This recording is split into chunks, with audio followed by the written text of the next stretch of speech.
Spet pozdravljeni na že tretjem predavanju. Tokrat gremo v zgodovino, ampak preden gremo, bi samo čez knjige pokazala.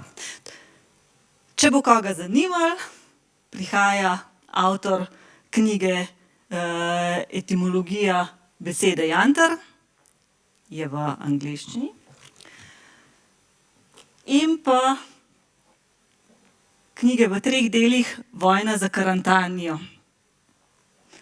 Pa še kar nekaj zbornikov je tukaj.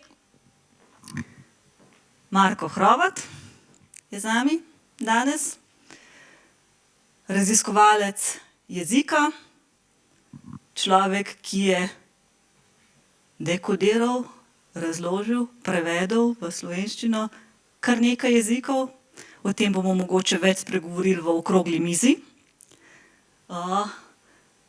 Etruščanske besede po slovensko, keltske in podobno, retijske. Danes pa na odru Marko Hrovat razlaga zgodovino Slovencev, Slovenov, prihaja iz Domžal, ampak mu bom jaz kar prepustila besedo in oder in napnimo ušesa, razprimo krila, da bomo iz majhnosti spet postali veliki. Marko Hrovat.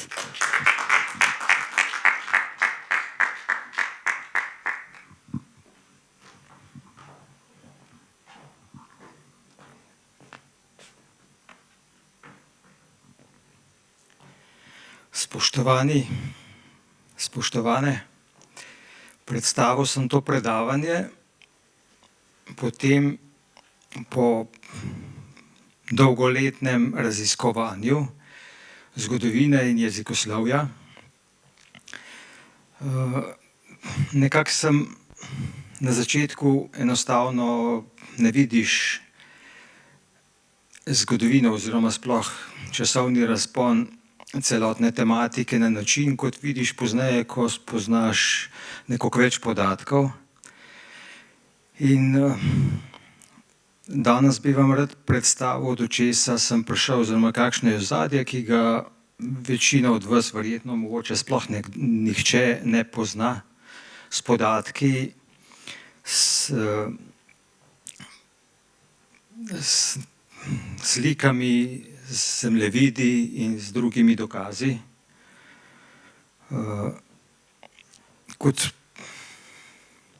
Kot vemo, recimo, ko v mladih letih oziroma človek gleda na stvari, zaznava stvari v prostoru, v katerem se je rodil, ki ga obdajajo. In v tem prostoru enostavno doživlja, da je vse tako postavljeno oziroma da so razmerja taka, kot so v njegovem času. Če ima srečo, potem od staršev ali pa od tistih, ki so živeli pred njim, lahko zve kakšne stvari, ki so mu jih posredovali, pa so že minile. Temu rečemo zgodovina. In če zgodovine ne poznaš, bom še najprej to povedal, kaj je pravzaprav zgodovina. Zgodovina je z eno besedo spomin. In če ti spomin brišejo, potem ne veš svojih korenin, ne veš na vse zadnje, niti več, da imaš toliko in toliko denarja na računu, ne veš, kje si doma. In ko ti enkrat brišejo spomin, ti brišejo korenine. Z brisanjem korenin pa izgubiš svojo identiteto, te ni več. Vedno za brisanjem zgodovine je vzadaj določen načrt, določeni nameni nekoga, ki pa je običajno skrit. In ta skrit skupina enostavno si prizadeva počas nekaj brisati, zato da pride njemu v roko in zato da si poveča premoženje, da si poveča teritorij in slavo in tako naprej. No, danes bomo pač pogledali, kako so vse te stvari potekale v preteklosti, in kaj se je pravzaprav nam dogajalo.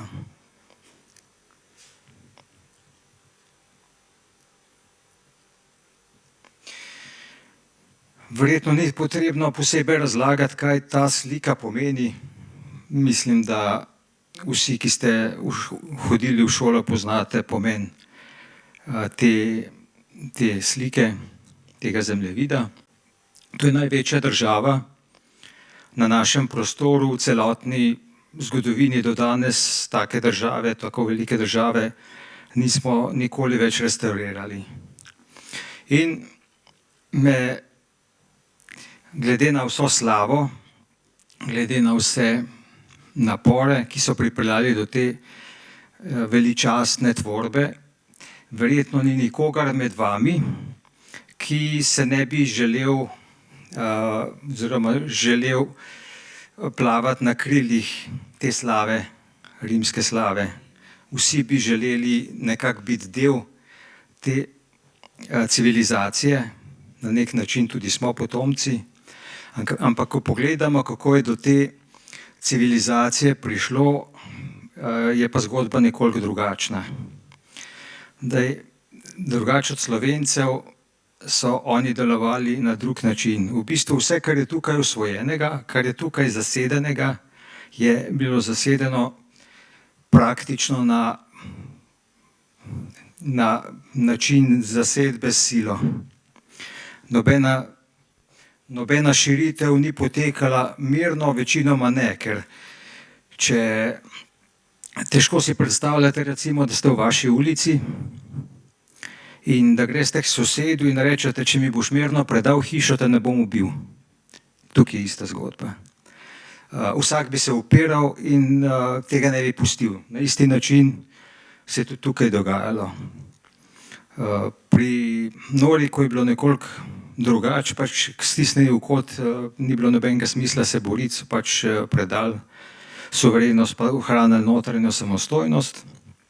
In še kakšen primer bi se našel, večinoma so se pa ljudje hudo borili.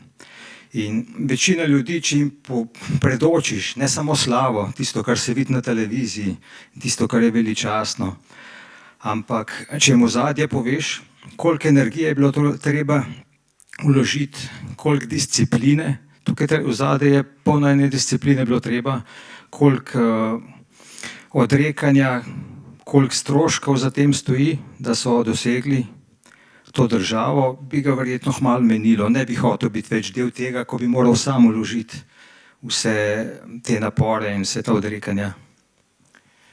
In ko povem še bistvo za današnji čas, ko je vsaka vojna grozna, ko povem, da gre tukaj za 100 000 in 100 000 mrtvih, da je do take države prišlo, ali bi še želeli sodelovati v tem projektu. Gremo naprej na drugo stvar. Nihče ne ve, oziroma zelo redki, da se je rimsko cesarstvo, na nek način cesarstvo oziroma rimska država, rimski vzpon začel s 6 vasmi. In tisti, ki pravijo, da so Slovenci, koliko smo majhni in da nič ne moremo, tistega vprašam, če imamo mi 6 vasi. Če jih imamo, če imamo 100-krat po 6 vasi, lahko 100-kratno rimsko cesarstvo naredimo. Ni problem v številu vasi, ni problem v številu ozemlja, problem je v glavah, ker brez velikosti v glavah ne moreš narediti velikega ozemlja. In brez drznosti in tudi včasih brez uporabe sile za določen namen, enostavno ostaneš tam, kjer si, oziroma začneš propadati, ker narava je sama ustvarjena zato, da proizvaja toliko več in več določenih teles oziroma biti iste vrste, zaradi tega, ker se vedno računa, da za skupno dobro, da morajo v določenih primerih, določenih primerki te vrste pač umreti. Tega se mi ne zavedamo. Zato ni rešitev v tem, da uvažamo migrante, ampak zato, da imamo mi več otrok. In da je treba računati tudi kdaj, da pride do vojne in da vojno nadomestimo s tem, da je več ljudi v tem prostoru, da imamo več rojstev, sicer se zadeva ne izide. Jaz rad dajem primere, zato da ljudje bolj razumejo. Recimo, če se kdo s tem ne strinja za uporabo sile, recimo levičarji so tipičen primer, potem ga vprašam, če bi on v primeru, ko ga določen virus napade, če bi ukazal, če bi imel to moč, da se njegov obrambni sistem ne bori. Potekajo v telesu strašne vojne. Posledica tega, ki jo mi vidimo, je vročina. In brez tega spopada tudi zmage ne more biti. Gremo zdaj na prvo sliko konkretnega ozemlja, ki je nastal, bom še tako povedal, no, šli bomo od današnjih časov nazaj v zgodovino. Ne obratno, za miselne procese je to težje slediti, lažje je slediti logično, kot je čas potekal, ampak mislim, da bo toliko časa vmes, da boste to zmogli. No. Namenoma sem to tako obrnil, zaradi tega, ker so ti spomini so bolj sveži in jih lažje primerjamo s tem vedenjem, ki sem jih prej omenil. Mi te stvari nekateri še poznamo, nekateri ne, ampak so nam bližje kot pa tisti bolj daleč oddaljeni v preteklost. In če pogledamo tole ozemlje, nastalo je po drugi svetovni vojni. Zakaj? Zaradi tega, ker se pač za Trst ni dalo zmeniti, kdo ga bo dobil. Velike sile so bile pač vmešane, silo bi se ga dalo zasedati, ampak nekako so probali en konsens doseči. Konsens je bil ta, da se je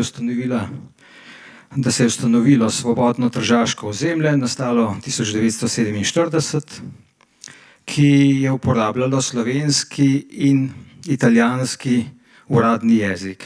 Tukaj ni bilo nobene srbščine. In leta 1954 je bila ta cona ukinjena in cona A, svobodno tržaško ozemlje, cona A je bila dodeljena Italiji, cona B pa v bistvu Sloveniji.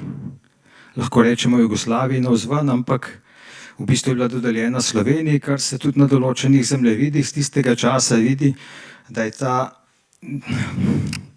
to ozemlje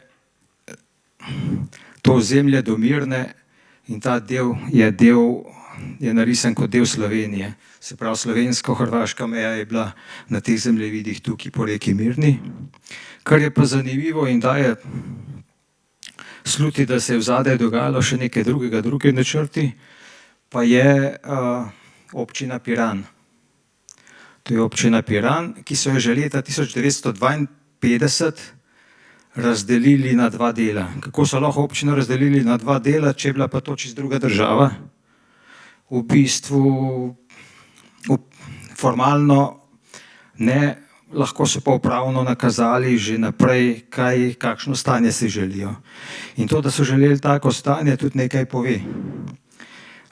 Ni slučajno, ker slovenska etnija je živela vse v tem delu, pa še tukaj, ker ni bila zajeta v to ozemlje, medtem ko meja je pa potekala že slovensko-hrvaška meja pač do svobodnega tržaškega ozemlja na tem področju. In kaj nam pove razdelitev tega ozemlja? Da je imel nekdo že druge načrte, ki so segali vse do današnjih časov, kako Sloveniji dolgoročno zapreti dostop do odprtega morja.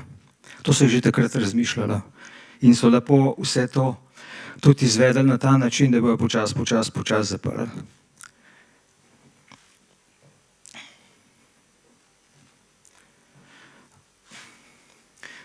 Sem prepričan, da tega zemljevida nihče še ni nikoli videl. To je zemljevid iz angleškega atlasa z leta 1974. Tukaj vidite svobodno tržaško ozemlje, se pravi, bilo je malo preden se je svobodno tržaško ozemlje razdelilo na cono A in cono B. In vidite Slovenijo, kako izgleda. Na tem delu je ta kljun nekoliko bolj povečan, se pravi malo nekako kura z močnejšim kljunom, ki bi lahko veliko bolj kaosnila kot pa zdaj s tem manjšim. In pa Istra v celoti, vključno z reko, je pripojena Sloveniji.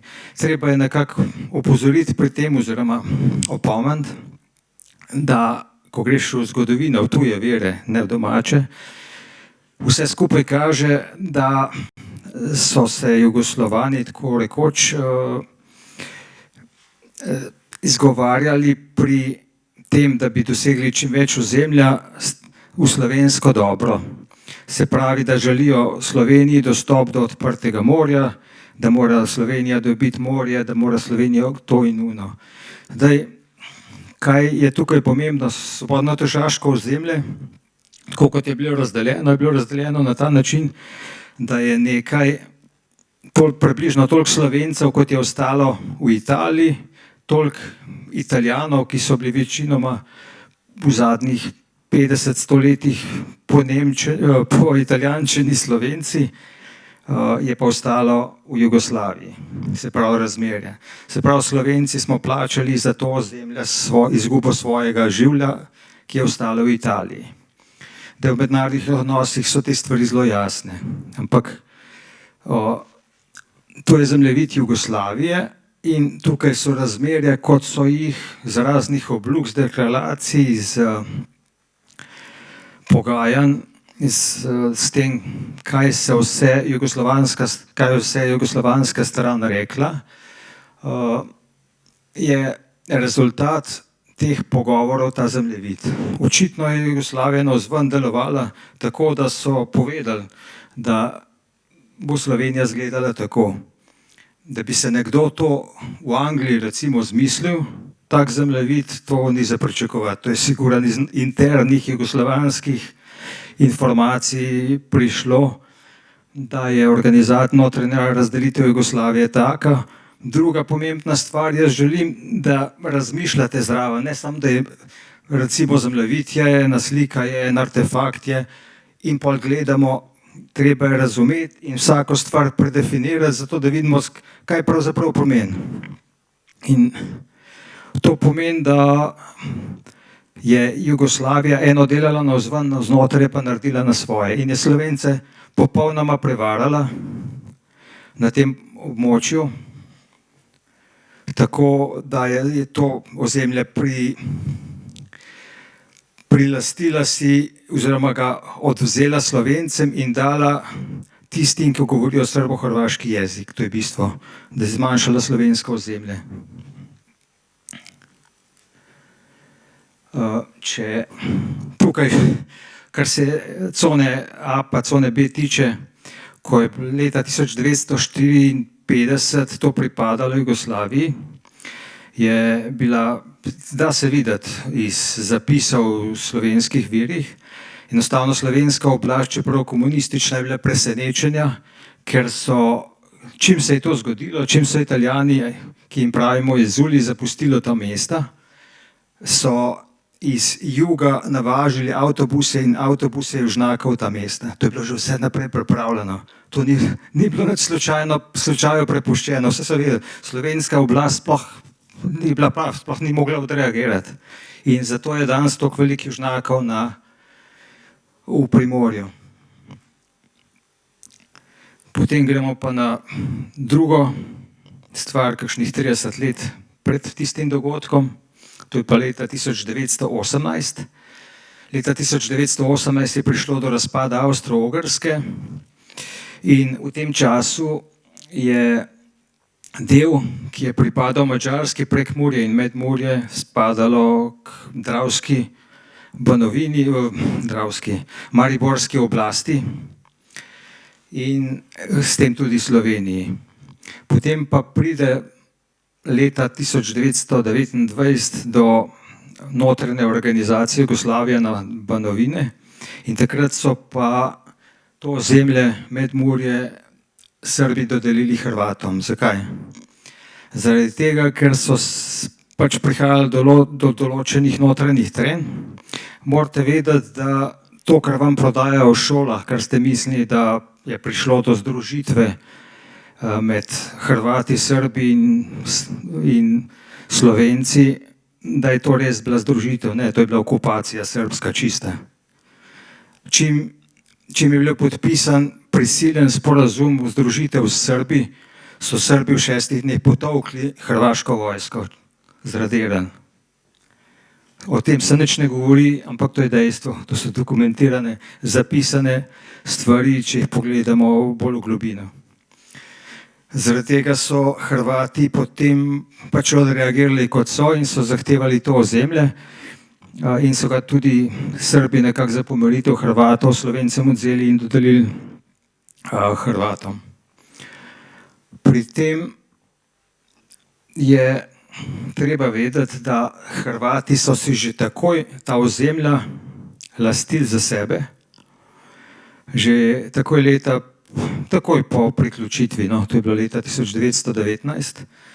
S kakšnim razlogom?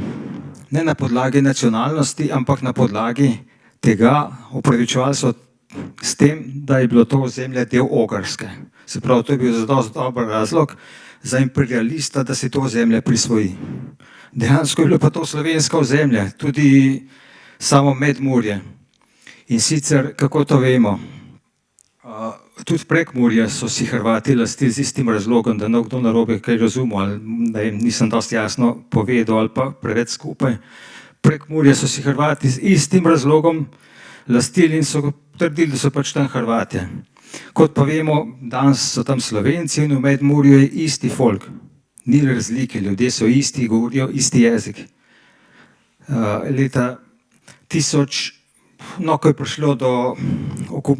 prišlo do zasedbe tega slovenskega ozemlja, je več zapisal, kako so Slovenci na tem območju veseli, da Slovenci pozdravljajo to in ono, vedno je govoril o Slovencih. Sem pa našel v uradnem listu z tistega časa tudi en zapis, kjer jasno pove, iz leta 1922 je Ministrstvo za notranje zadeve Jugoslavije prepovedalo uvoz oziroma izdajo, ne, ker izdan je bil že, ampak razpečavanje slovenskega medmurskega koledarja, ki je bil v Veliki Kaniži, to je tukaj napisano, tiskan je bil v slovenskem jeziku v Veliki Kaniži. Čist jasno. To je vse slovensko bilo in se spomnim strica, je bil čebelar v Prelogu pri Domžalah, ko je, ne vem kako je prišlo do tega, ena punca z tega območja z Preloga je prišla tudi k njemu bivati ali začasno, ne vem kako je, in sem bil pav, kako govori slovensko. Prav, vse tam vse slovensko govorijo. Tega ne vemo, kako to ne vemo. Če je bratska skupnost, bi se morali bratsko iskreno podeliti resnico, pa si jo nismo. Same laži so nam talali ves ta čas. Če pogledamo zdaj Medmurje, pravzaprav celoetnično ozemlje, ampak tukaj sem mislil poudariti predvsem Medmurje.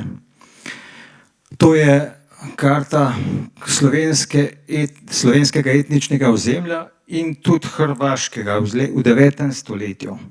In ko gledamo etnično ozemlje Hrvaško, to je Medmurje. V 9. stoletju naj bi bilo to že Hrvaško in tukaj gre meja, celo Žumberk naj bi bil že takrat hrvaški, bomo pol videli Veselico.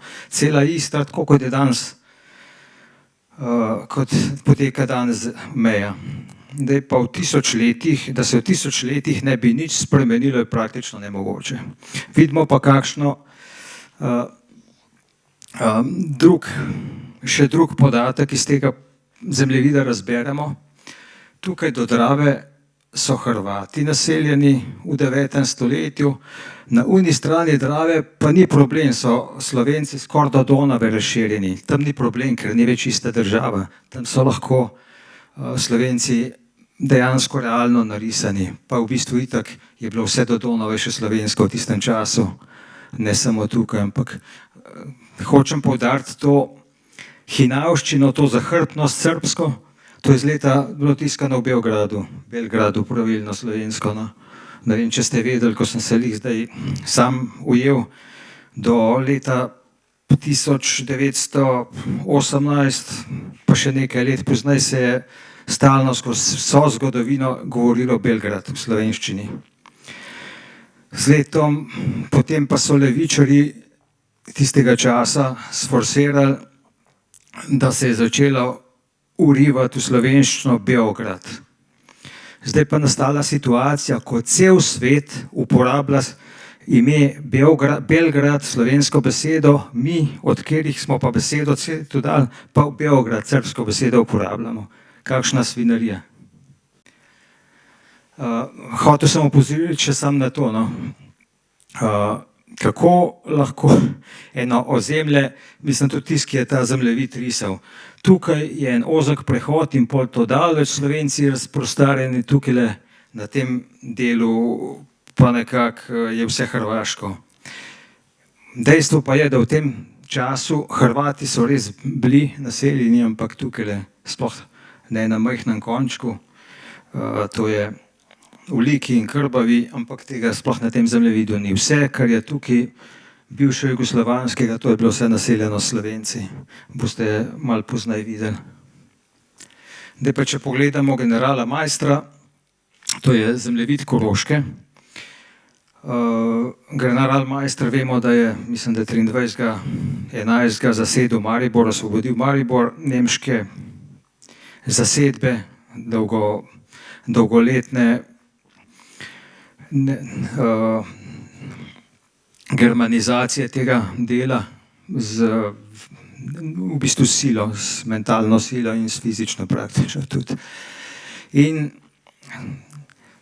nastala je situacija, ko je bilo treba po prvi svetovni vojni, seveda to je iz novembra 1918, nastala je situacija, ko je bilo potrebno razdeliti po narodnostnem načelu državi Koroško, mislim, deželo lahko rečemo, no, Koroško in Štajersko, pač te dve deželi. In se je v tem smislu v Mariboru oglasil polkovnik Pasi, zastopnik štajerske deželne vlade, z Maistrom. Maister je bil izvrsten pogajalec in je tudi vedel, kaj hoče, in z njim sta se dogovorila tudi za Koroško, ker v tistem času je bila Koroška pod oblastjo Štajerske, se pravi, Štajerci so odločali, oziroma v Gradcu so odločali kakšno o koroških zadevah. In general Maister se je odločil, sklenil pogodbo s Pasijem 27.11. in to je rezultat te pogodbe. To je bistveno večje ozemlje na Koroškem, kot je bilo potem plebiscitno ozemlje, bistveno večje. Pri plebiscitno ozemlje je šlo približno tako, vidite tukaj je še Beljak, potem Trg, to je bilo vse izuzeto. Plebiscitno ozemlje je šlo približno takole na tem delu, pa pol tukaj gor.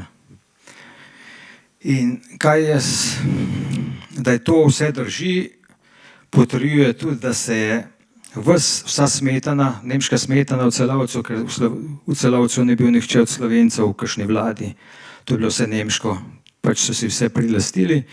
In ta vrh koroške politike se je pri Maistru oglasil 2 dni pozneje z namenom, kako realizirati to mednarodno, poudarjam še enkrat, mednarodno veljavno pogodbo. To, kar sta podpisala, to je veljalo, to ni bilo več poti nazaj. In to je bilo že slovensko vse. Kaj je storila slovenska vlada v Ljubljani, pa bom rekel rajš drugače, Ivan Tavčar, slovenska vlada v Ljubljani je bila Ivan Tavčar, z eno besedo. On je bil pa srbski agent, oziroma srbski prostozidar, ki je vse delal za dobro Srbov. In nekako so naredili tako, da so Dunaj prepričali, da je to v bistvu, da so to samo izhodišča za nadaljnja pogajanja. In so to enostavno v srbsko korist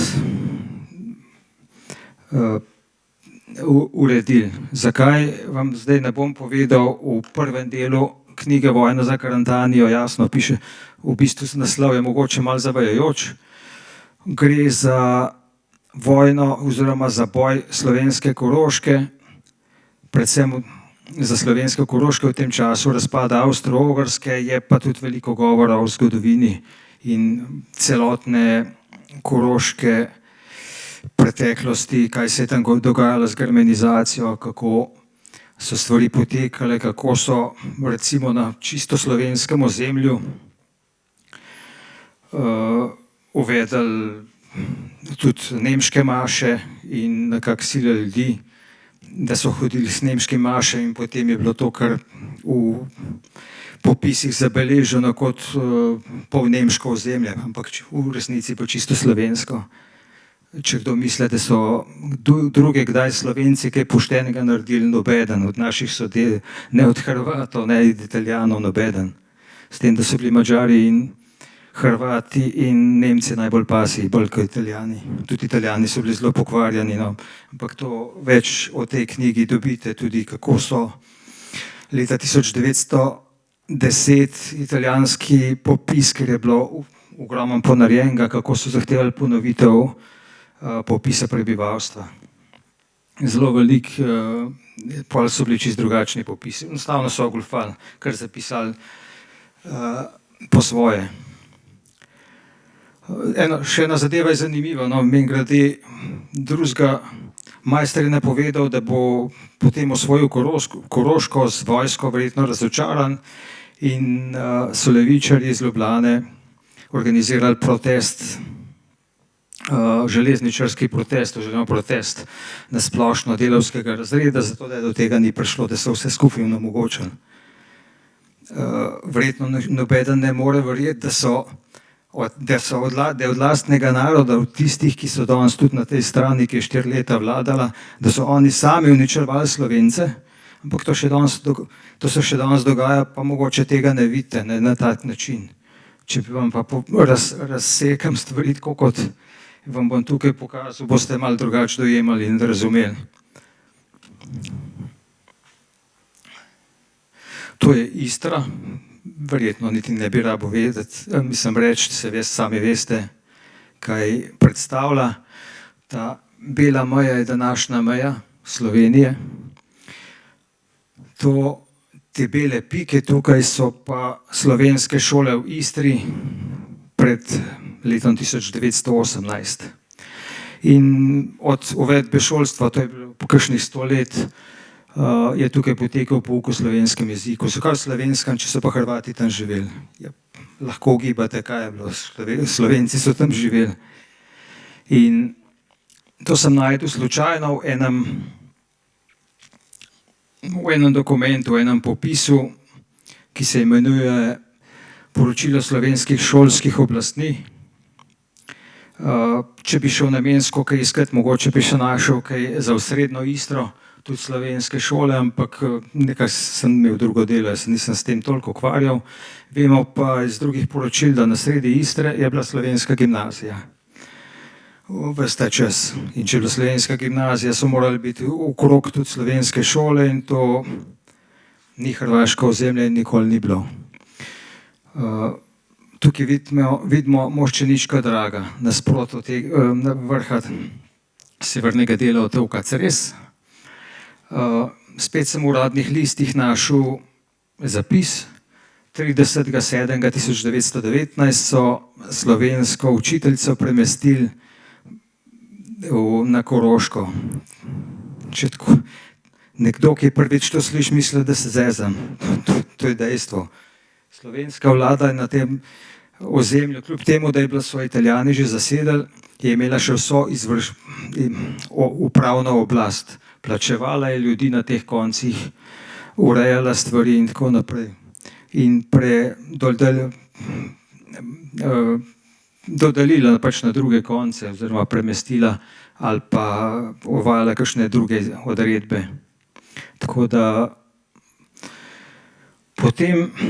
po tem času, to pa še preden so učiteljico premestili, pa pride iz Zagreba konec novembra, oziroma mogoče prve tedne decembra. V bistvu v tej knjigi Vojna za Karantanjo se lahko več preberete.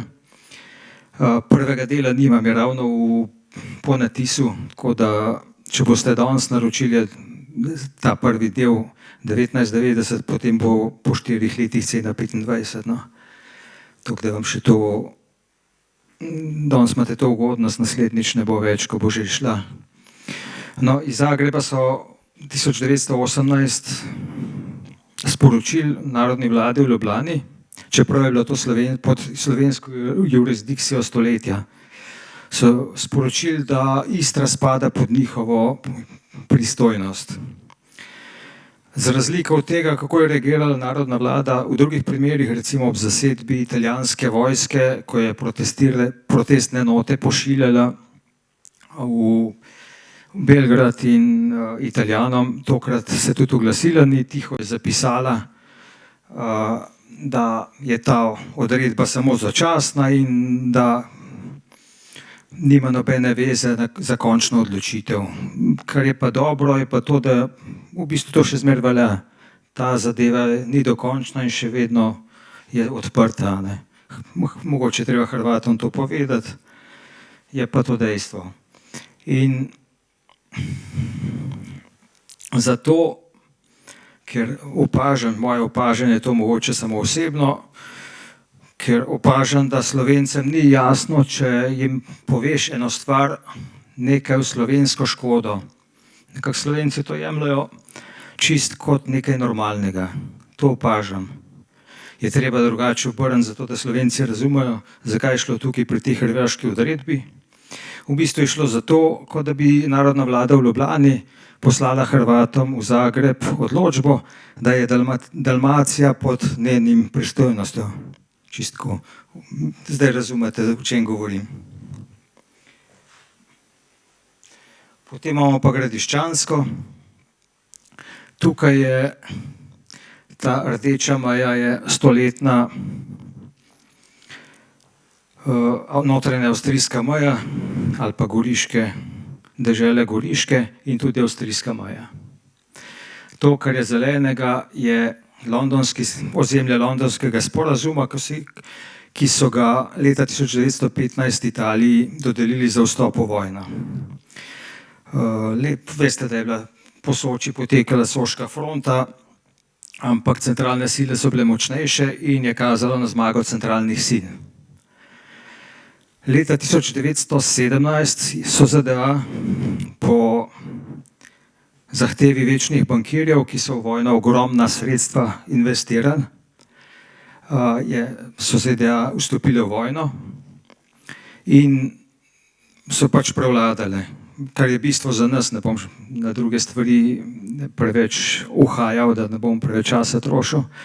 Kar je za nas bistveno je to, da ZDA kakšnega londonskega sporazuma, pri katerem podpisu jih tudi slučajno ni bilo zraven, niso priznavale. In jim dol vesel.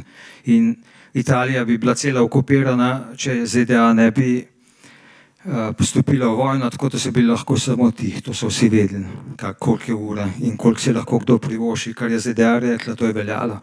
Se pravi, londonski sporazum ni veljal. In vas so pa prepričevali v šoli, da zasedba Primorske, da je bila izvedena zaradi londonskega sporazuma. Totalna laž, srbska laž. Tukaj vidite, če bi bilo po londonskem sporazumu to zasedeno, bi bilo zasedeno do te meje. Ne, zasedeno je bilo še tole zraven, pa še tole. Tole je bilo vse zasedeno, ta ozemlja in Trbiž. Zakaj? Zaradi tega, ker sta se Italija in Srbija dogovorili o tem. Dobesedno sta se dogovorili, kako Srbi so imeli druge načrte in Italija je pač nekako sledila Srbiji to udejanjanje teh načrtov obeh strani na škodo Slovencev. To je gospod Prašič, Nikola Pašič, srbski premijer in pogajalec. Ko so konec vojne, so iz londonskega odbora prihajale alarmantne novice, da naj podpiše oziroma da naj pristane k temu, da se Slovenija obravnava kot antantno nacijo, tako kot Čehe, kot Slovake in tako naprej. ker tega ni hotel storiti, kljub temu, da je pritiskala tudi ZDA na Srbijo, Anglija in Francija tega ni želel storiti. Vztraja pri tem, da v tej knjigi tudi lepo piše točno kakšen citat iz kakšen poziv so Pašiču poslali. Jasno so povedali, da mora pristati, da so vse druge države za, samo da Srbija edina še ne želi tega podpisati oziroma sprejeti te rešitve, da bi bili Slovenci antantna nacija. No, Pašič na tisti alarm niti odgovoril ni. Tistem alarmu pa jasno piše, če se zavedaš, kaj se gremo, če tega ne podpiše, da so Slovenci antantna nacija, potem bo to sovražno ozemlje. Točno tako kot v mednarodnem pravu te stvari potekajo. In če Italijani lahko pridejo na sovražno ozemlje, ne smejo pa priti na ozemlje antantne sile, kar bi Slovenci v tem primeru bili, in bi se morali ustaviti na tej meji, sicer bi se to štelo za agresijo na eno od zaveznic. No, Pašič, Srbi tega niso podpisali in so Italijani gladko to zasedali, še bistveno več kot po londonskem sporazumu. In tisti, ki tega ne vejo, ki pravijo, da so Srbi bratje, potem so Američani, Angleži, Francozi, siamski dvojčki slovenski. To niso nobeni bratje, največji prevaranti od vseh, in Srbi so nam največjo škodo v zgodovini naredili, saj v sodobni zgodovini govorim, kaj do Marije Terezije. To je Slovenija, če bi jo priznali kot antantni zaveznik danes. Tako bi izgledala Slovenija, morda bi bila še na severu večja. Če pogledamo, če imate še v spominu tisto sliko od prej in to, od Petra Kozlerja približno 60-70 let predtem, potem vidite, da so praktično meje enake. Dobili bi in celo Istro, Cres, Lošinj, Unije, Krk, meja tukaj ostane ista in edino, kar je razlika, je tukaj cela Koroška. Verjetno pa nihče od vas ne ve, da je bila opcija pri delu slovenske vlade tudi, da se zahteva cela Koroška in da se cela Koroška zasede. Ker tisto, kar ste pri Majster-Pasi pogodbi videli, je bila zaseden ta del Koroške prišel pod Slovenijo, potem pa sam še v bistvu hribi ostanejo. Tisti je brez veze, tisti samo ne more dolgo časa živeti, ker osnovna dolina, centralna dolina bi bila s tem zasedena. Pa pustimo to. Če želite, kar se tiče Koroške pa jezika, me vprašajte potem, ko bodo vprašanja, so še tudi kakšne druge zadeve. Da pogledamo še tale del. To je tale del v Istri. Tamle vidite, da je narisana ena meja. In če gledate ta Kozlerjev zemljevid od Koroške naprej pa vse do Primorske, boste videli zarisano eno mejo, temu pravijo jezikovna meja. Na originalnem zemljevidu Kozlerja z tistega časa, pa še dolgo časa, potem do časov, ko so nas leta 1945 menda osvobodili, te meje ni bilo vrisane. To so naši osvoboditelji šele narisali, točno se ne ve v katerem času, ampak verjetno tam okrog leta 50. In da gre nekdo na original poškodovati z namenom Slovencem škodovati, pa ne gre za Slovence, sploh original, tak vreden dokument, tega niso delali ne nacisti, ne fašisti. To je možno samo pri naših vrlih oblastnikih. Zdaj gremo naprej, še kakšnih 50 let, 70 let od prve svetovne vojne nazaj. Začelo se je pa tako v 16. stoletju, tam 1530 so prvi Srbi prebegnili pred Turki in so zaprosili, niso se usilili, ampak so zaprosili za naselitev na Kranjskem. Kranjski upravitelj jim je dovolil. da se naselijo v Šumberku, to je po hrvaško Žumberk. In na tem območju so bivali nekaj časa, ampak kar je tukaj bistveno je, da ti Srbi oni niso kmetovali. Če bi prišli in prijeli za delo, v bistvu ne bi nobene škode delali. Oni so bili v bistvu še vedno nomadi v tem času, se pravi konjeniki, vojaki, ki so okrog, namesto da bi delali, ker niso delali, niso imeli za jesti, in po istem kopitu, kot so delali dol v Srbiji, so tudi tukaj plenili kmete. In kmetom je že spomladi marca 1533 prekipelo in so jih tam pri Žužemberku in pri Črnomlju pričakali in naklestili. Ker enostavno ljudem je zmanjkalo, tako kot danes pri nas. Ni še zadosti hudo, da bi se ljudje zares uprli. Tako je bilo isto takrat, ko jim je zmanjkalo hrane, ker ni bilo več za živeti, so jih začeli enostavno preganjati. Za razliko od tega, kaj bi pričakovali od lopova, da se umakne, se je delal škodo, se sam vidi, je delal škodo. Ne, Srbi so poklicali sorodnike iz Krasa in iz Pivke na pomoč. Da si pa zamislite, da zalote v svojem domu enega lopova, ki vam nekaj krade, in ta lopov pokliče na pomoč, da bojo vas pretepali. To pomeni, da je to v njihovi naravi, ta mentaliteta, da ima on kar pravico nekaj vzeti. To je še zmer, v bistvu vidimo, da je to še zmer v njihovi naravi. Tudi Srbom, recimo v času Jugoslavije, ni bilo videti, da bi se kaj slabo počutili pri tem, ko so jih drugi vzdrževali. Ampak to je dejstvo. V prvi Jugoslaviji so bili za ta avstro-ogrski del dvojni davki, Srbi pa Makedonci so plačali nojne davke samo. Tega verjetno tudi še niste slišali. To je bilo čisto izkoriščene. In kaj je bilo potem, ta del se je pretvoril v vojno krajino, ta del se je pretvoril, mislim, je postal del vojne krajine. In do srede oziroma do konca 17.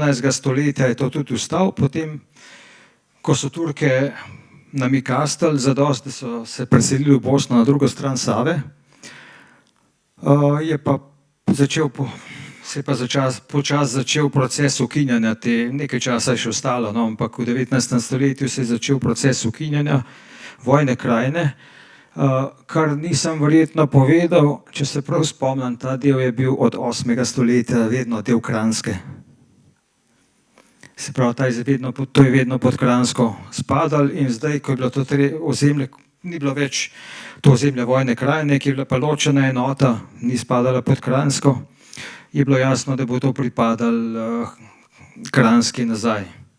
In so se začela pogajanja, na koncu je izteklo tako, da je Franc Jožef I to dodelil Hrvaški. Da so šli na roke Hrvaški, pa na škodo Slovencev, boste videli tudi od Marije Terezije naprej, pridemo še do tega. Tukaj zdaj vam predstavim še napis, zato da boste tisti, ki mogoče še niste izkušeni toliko v jezikoslovju ali pa v zgodovini, ko vidite napis, tukaj piše Vindiše od Arkarabatiše Len Splet. To pomeni, gre za naslovnico, naslov prisege slovenskih plemičev.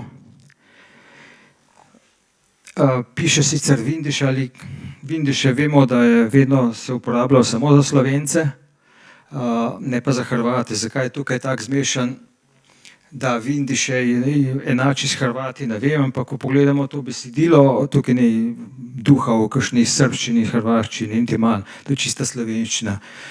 Zakaj sem to želel poudariti vam? Zaradi tega, da boste nekako, ko boste naleteli na etnonim Hrvati, recimo ki je na Madžarskem ali pa kjerkoli drugje, da se zavedate, da to nujno ne pomeni Hrvate, da lahko pomeni Slovence in velikrat na Madžarskem tudi to pomeni. Dejansko so s kakšnim razlogom, ne vem, enostavno si ne znam čisto razložiti, zakaj do tega prihaja, ampak to enostavno ne gre skupaj. Tako kot tudi madžarska beseda tot in Hrvati niti slučajno ne gre skupaj. To so vedno Slovence imenovali s tem imenom. No, zdaj gremo pa na drug del. To sem povedal čisto toliko, da boste pozorni, da ne jemljate za 100% in za sveto, če naletite na kakšno etnonim, kakšen predevnik Hrvaške ali kaj takega. To se vidi enostavno tudi po drugih pokazateljih, da ni nujno, da gre za Hrvate. Notranja dežela in Marija Terezija, ki sem jo že omenil.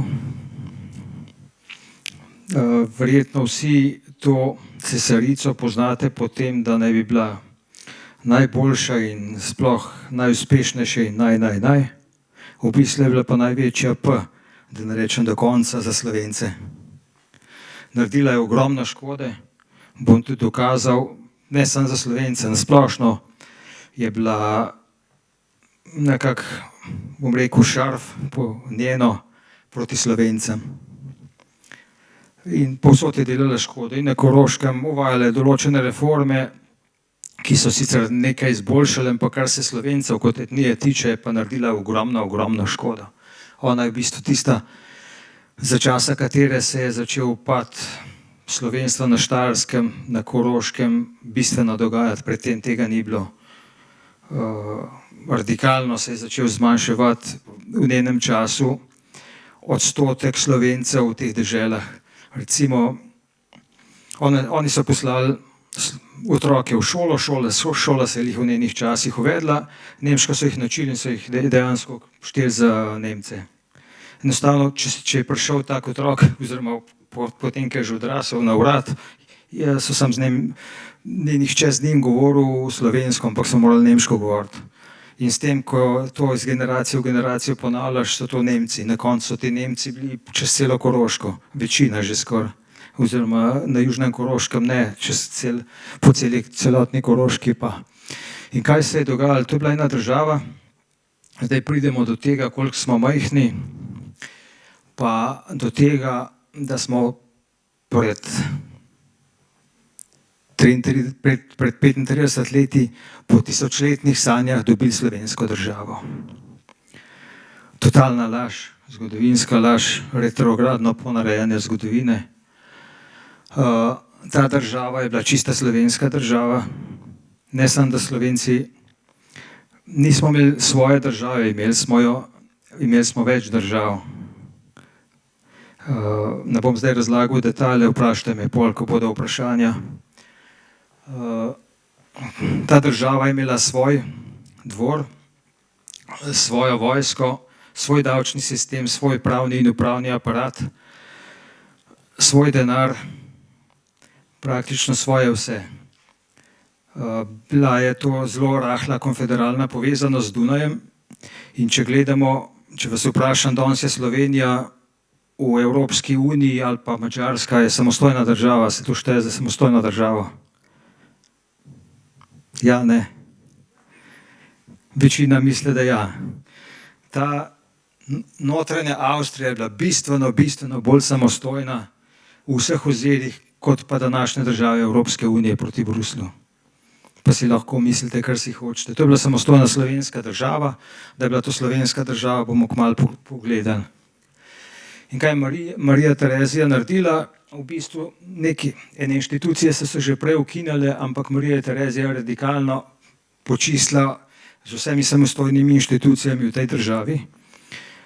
Najprej je začela z eno, ker ni bilo nobenega upora, kar je pri Slovencih značilno. Če bi bilo to na Madžarskem, bi jo obesili.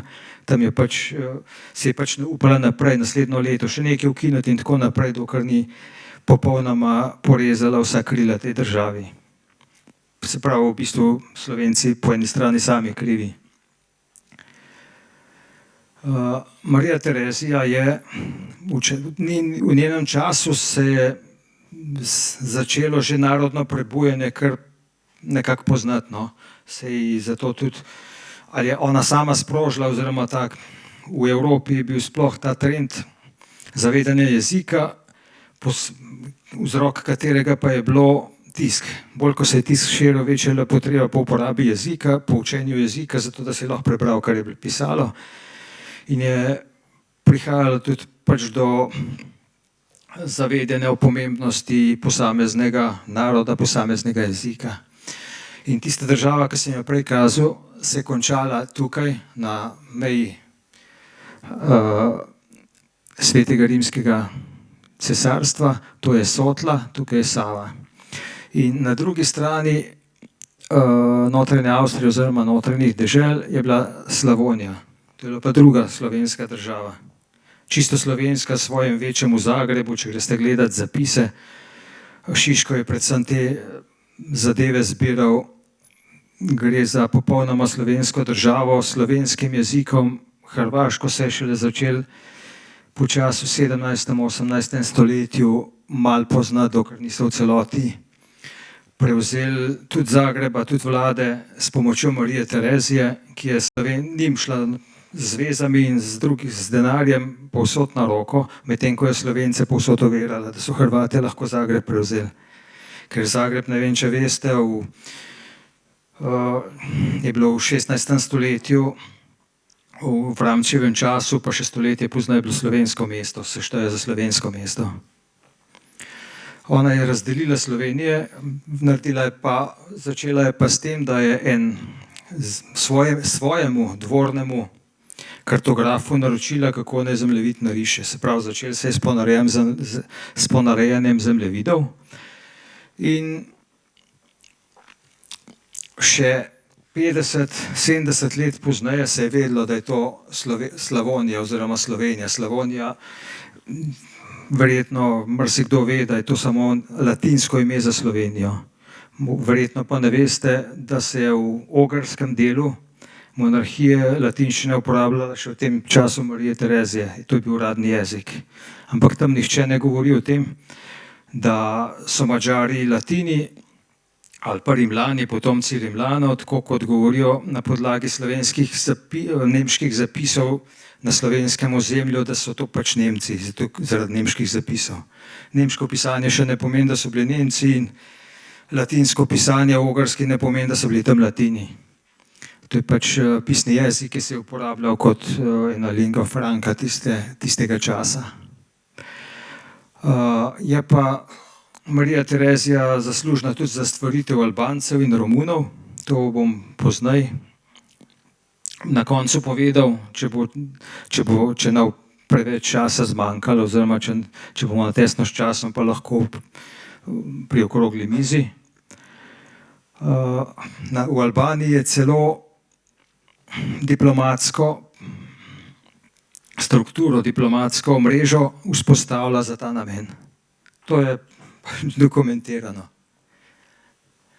Če pogledamo pa na to notranjo Avstrijo še z drugega vidika, lahko opazimo eno stvar. To je ozemlje notranje Avstrije, tukaj nekje je Graz. V Grazu so se zbirali plemiči vseh teh dežel z namenom. A vam že hripa v glas? Hvala.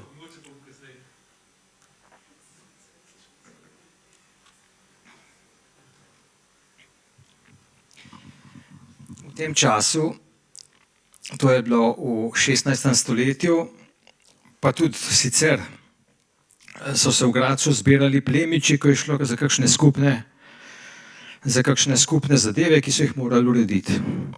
In če so v tistem obdobju, to je bila pravzaprav ogromna država, v tistem obdobju si na dan prepotoval 30 km, se pravi do Graza je moral nekdo iz Istre ali pa z Gorice potovati več dni. To ni bilo tako kot danes, ko si bil 1, 2, 3 tam vmes prespat, in to je bila cela procedura, da so lahko prišli v Gradec na zborovanje in tam so odločali o skupnih stvarih. In plemiči so se odločili, da bodo izdali slovensko slovnico in so določili tudi kot najbolj kompetentnega Adama Bohoriča. Ta slovnica je šla 1584.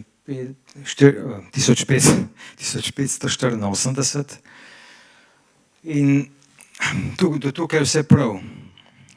Verjetno nobeden ni opazil, kakšne, saj do zdaj tudi od jezikoslovcev, od zgodovinarjev ni opazil nobenega detajla, da je nekaj narobe. V 16. stoletju pač se zberajo, zdaj pa imamo v predgovoru jasno, tole je originalen napis v latinščini, tukaj je pa prevod. A na podlagi tega verjetno že mogoče kdo kaj sklepa, kakšen tudi ne.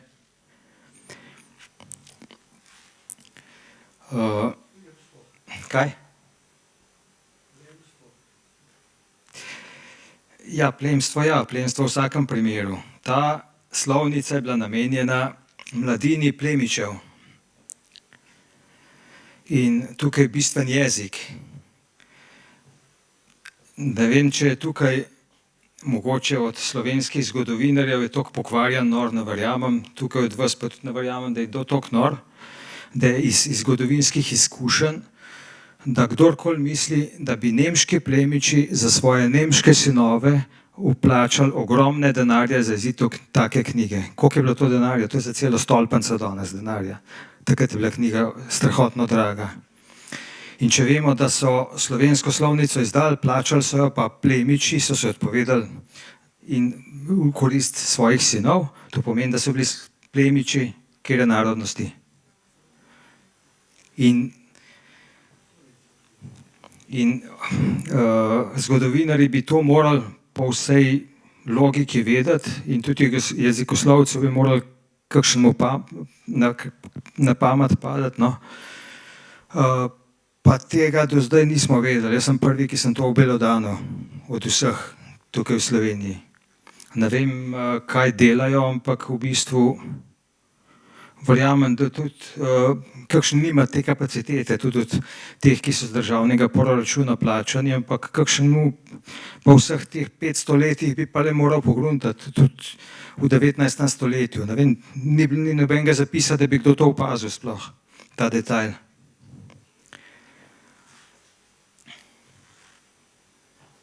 Da gremo pa na drugo poglavje, na samo Karantanio, ki je bila pa nekoliko večja od notranjih dežel.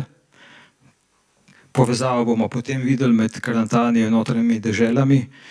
Gre tukaj za to, da trdim, da je Karantanija mejila na Češko in Slovaško. Zakaj to trdim? Tukaj vidite eno mejo zeleno. Na tej strani je Slovaška, na tukaj strani Češka, tukaj je pač prej Ogrska, nima veze. Lahko se tudi za koncepciji usmerja samo na Češko, Češka meja je stabilna že več 100 let. In Čehi in Slovaki imenujejo državo, takoj na drugi strani meje jo imenujejo Rakovsko. Odkje to prihaja?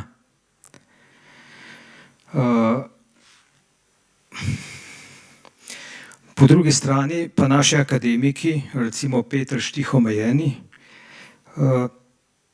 ta Karantanijo locira na to območje do nizkih Tur, se pravi največ od tega območja, na drugi strani je Donavska dolina in pa na južni strani Karantanija ni smela segati do današnjo Slovenijo, ker potem bi bila Slovenija vsaj v deležu dedič Karantanije, pa to se ne dovoli, zato ker pač nimamo mi nič s Karantanijo, tako trdi ta gospod Štih, ki je za nagrado za dost goljufanja in potvarjanja dobil predsedniški mandat na SAZU, se pravi na višji akademski inštituciji v Sloveniji.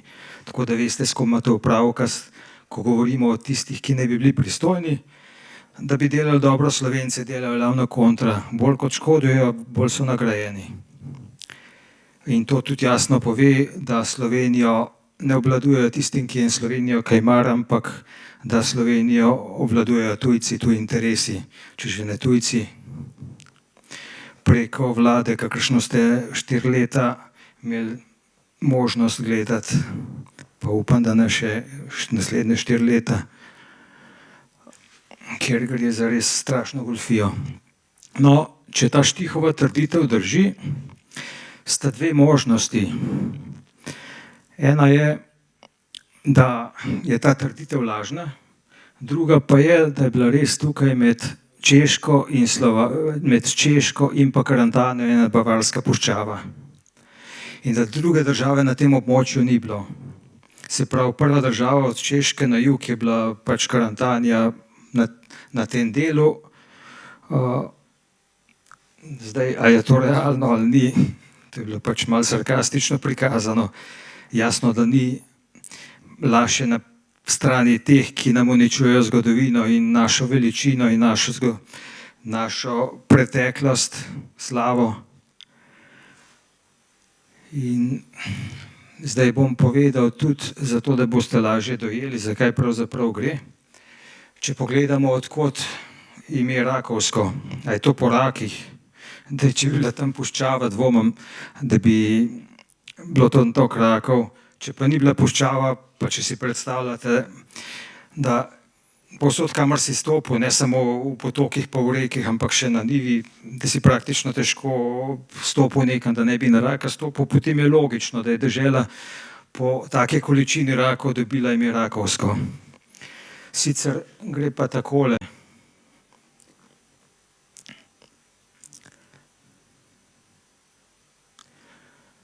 Gre za metatezo, ali pa premet po slovensko korena rak v kar, oziroma pravilno je obratno, iz kar v rak med Čehi in Slovaki. To sem 26. junija 1917 nekako iznašel, bi temu rekel, ugotovil. In do danes se nihče ni zanimal, zato še vedno trdijo po svoje, pa sem siguren, da je prišlo, ker je tudi kje objavljeno na kakšnem predavanju ali pa na spletni strani, so morali te gospodje, uničevalci slovenstva, morali to videti, pa ni nobenega uspeha, v bistvu kvečem nadležno jim je. Verjetno te besede niti ne bom bral, sami si preberite, vsi se lahko strinjate, da je to pomeni eno in isto. In ko to vemo, da Rakovsko prihaja s Koroško, tudi jasno, da je Koroška mejila, ni bila razprostrena samo do tukaj, ampak čisto do Češke. Se pravi, še na drugo stran Donave, ne samo do Donave. Zdaj pogledamo pa realno karto Karantanije. Karantanija v osnovi je samo latinsko ime in če odstranimo ta ija, ostane Karanten. Tako kot se v nemščini še danes imenuje, se pravi Kärnten. Če damo še zraven ija, pa postane Karantanija. Tudi tega ni pred mano nihče ugotovil, kot jaz vem. Tukaj še pogledamo samo karto. To je Karantanija v svojih prvotnih mejah. Je bila sicer še večja od obdobja do obdobja, ampak nazadnje je bilo to meja Karantanije. Potem vemo, da so se Nemci vsilili, ne da bi to postalo nemško.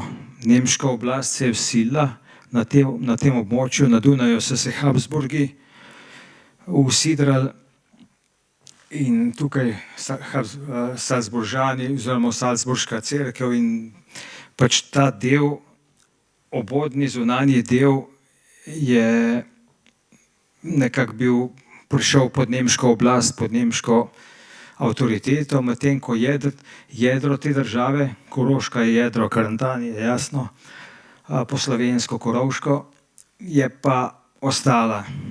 In ta jedrna osrednji del se imenuje zato tudi notranje dežele. Zunanje dežele so pa odpadle, zato se jih tudi imenuje zunanje dežele. Da gremo pa na drugo.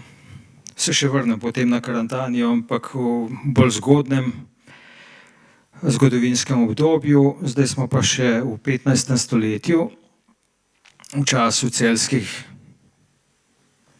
grofov, knezov. Celje imamo knežje mesto, govorijo pa o celjskih grofih, kako gre to skupaj. Oni so že dosegli naziv knezi, zato so celjski knezi, ne more biti grofi. Tudi če je nekdo, recimo na akademskem nivoju dosegel doktorat, pa če sem teden umrl, ga ne moramo za magistra naslavljati. Dosegel je naziv doktorat, doktor. Isto je tukaj. Pa nam lažejo in nas okrog obračajo, da ne moreš verjeti, da je že kar vse sluzasto okrog njih. Dejansko Celjani so bili knezi.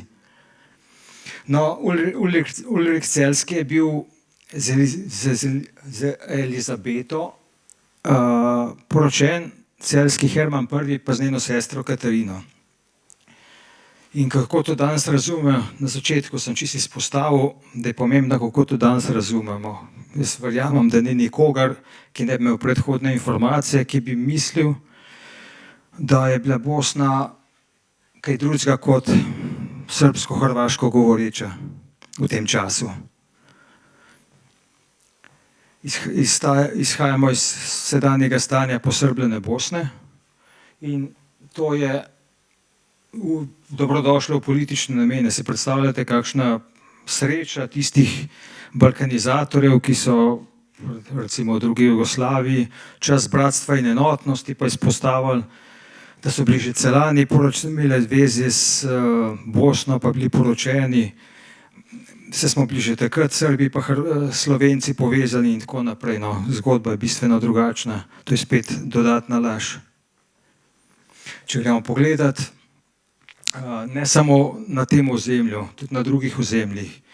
Bolj, ko gremo v času nazaj, tudi na Češkem, pa ne bom zdaj tega izpostavljal, bolj je njihov jezik na tistem območju podoben današnji slovenščini. Isto v Bosni. In verjamem, dokazov ni. Za Bosno so dokazi, ker obstajajo listine bosanskih banov, dopisi bosanskih banov, iz katerih sem restauriral vse te besede. Kot lahko preberete, imeli so kmete, imeli so otroke, ne decu, uporabljali so ne sve, svašta in tako naprej, ampak vse. Potem so uporabljali so dvojno kot Slovenci in govorili so s kraljem, ne s kraljem kot Srbi, brez lija, samo l. Potem delali so, ne radili. Če bo koga zanimalo, lahko povem, kaj pomeni priimk raditi, v primerjavi s slovenskim delati. Vidite tukaj slovenske priimke. To je Bosna 15. stoletja, dokler jih niso v 15. stoletju 1463 okupirali Turki. Turki so pa naselili na sever Bosne Srbe in to je pomenilo katastrofo v nacionalnem oziru za Bosno. Začeli so širiti srbščino na ta območja. To ne pomeni, da je ta datum deadline. To ne poteka tako hitro, še 100-200 let se je slovenščina ohranjala in še zdaj boste našli v kakšnih vaseh kakšne posebnosti, pa ne bi vedeli, kam jih dati. Pač posledica slovenščine, nekdanje. In to je bilo v 15. stoletju, prej, ko sem lih Srbe omenil, tam za Žumberk oziroma za vojno Krajino, da so bili nomadi, še v 16. stoletju. Ne vem, če veste, Srbi imajo v svojem jeziku dosta azijatskih posebnosti, ki kažejo, da oni niso tukaj. Dejansko Slovenci na Srednjem Balkanu so živeli tako kot v Bosni, so živeli tudi na današnjem ozemlju Srbije, na tem delu. Med njih so se pa v 7.-8. stoletju preselili Srbi kot nomadski konjeniki, nomadski vojaki in so tam ostali. In to je bil en majhen delež, 5%, tako da, ko danes govorimo o Srbih, se je treba vedno zavedati, da nekateri Srbi današnji so nekdanji Slovenci. Teh dokazov dejansko nimamo tako kot za Bosno, predvidejo pa se na podlagi drugih primerjav in dokazov. Na ta način, kaj sem hotel še povedati v Srbiji, če so bili Srbi še v 16. stoletju nomadi in so plenali kmete naokrog, potem pomeni v Sloveniji, potem pomeni, da so tudi v Srbiji plenili kmete od prihoda v 8. stoletju pa do 15. stoletja skozi. Kmete so plenili in pobirali živež in na ta način delomrzne že živeli. To so ti, ki so bili pač vojšaki. Tako da tudi Srbi v današnji Srbiji, Slovenci v današnji Srbiji, ko so danes Srbi, pač ne gre vse metati v en koš, je treba se zavedati, da so bili tam tudi kmetje in da so se med njih priselili lopovi, nomadi, ki so jih plenili. Tudi oni so bili reveži svoje čase, danes pa vsi govorijo srbski jezik. In če je bila Bosna slovenska, kaj mislite, da je bilo med Slovenijo in Bosno kaj drugega kot slovenščina? Nemogoče ni bilo nič kaj drugega kot slovenščina. To, kar ne bi bila danes hrvaščina med Jadranom in med Dravo. Če gremo pogledati zdaj Veliko Karantanio, v 12. stoletju je Velika Karantanija izgledala tako. Slovenija je bila že ogrska in to je bil del, nekako rahlo povezan del Ogrske. Karantanija pa je potekala na tem območju. In če gremo gledati Furlanijo, recimo je tudi tukaj, to ne bi bilo že poromanjeno, že v rimskih časih, menda pa ni bilo, no? Ker na to kažejo podatki. Tudi v zborniku lahko preberete. Enostavno še v 15. stoletju se je v furlanskem parlamentu govorilo slovensko, oziroma rečejo tudi slovensko, zaradi tega, ker furlanščina še ni bila zadosti formirana, je nekako po virih zvenela še zelo doneče. In čim so pa en jezik zadosti usposobili, en drug jezik, so začeli tistega uporabljati, ne slovenščino. Ne vem, zakaj se niso enostavno slovenščino uporabljali, ampak to je kot ena črna magija, vse skupaj proti Slovencem. In kar se veronske krajine tiče, verjamem, da je bilo isto. Karantanija ni zastonj, ker sama od sebe na tisto področje segala. V zgodovini Slovenci nikoli niso segali po tujih ozemljih, tako kot drugi v obratni smeri. Če pogledamo Veliko Karantanijo pa 4 stoletja prej, vidimo tole situacijo. Tukaj sta dve ločeni zgodbi, ki jih bom tudi ločeno povedal. Leta 1000, tukaj gre meja Svetega rimskega cesarstva, ki je 1000-letna meja. Ne glede na to mejo je Karantanija segala čez. Se pravi, Karantanija je bila v določenem obdobju do prihoda Madžarov v tem obsegu. Kaj se je zgodilo? Leta 800, veste, da so se na tem območju naselili Avari. Ko so se Avari naselili, so tudi začeli, to je bilo že v 6. stoletju, so plenili okrog in ogrožali sosede. Zato je kralj Samo najel Hrvate. To so bili odlični bojevniki, spet nomadi, ki so edini lahko obron parirali. Na tem območju, na katerem so obri vedrili, so bili jasno tudi kmetje. Kmetje niso bili zabeleženi v nobeni kroniki, ker štela je samo oblast, se pravi tista politična oblast v tisti deželi, ne pa kaj drugega. Zaradi tega eni razmišljajo o tem, ko so obre premagali, da je bila dežela prazna. Ne, ni bila. Politično se je izpraznila in je potem druga politična oblast zavladala. Ni bila pa dežela prazna in to napako pri vseh zgodovinarjih opažam, da tako omejeno razmišljajo, kar je nerealno. Kmetje se niso pač nikoli selili. Kmetje so ostali na svoji zemlji na vse hudo, razen v izjemnih primerih, ko so jih hoteli zasužniti. Sicer pa so ostali in vztrajali do konca. Leta 803 so Karantanci skupaj z Bavarci premagali Obre in dokončno premagali Obre.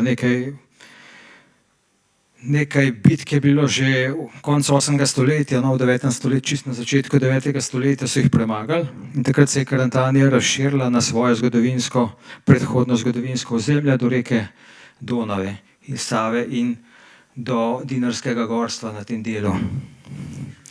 Ker sem hotel še samo državo, to sem že povedal, to mi nekako v slovenščini se sliši samo plemenska zveza, ne vem, neki skupina metanga, no. V glavnem, v tujini se to imenuje v angleščini Samos Imperium.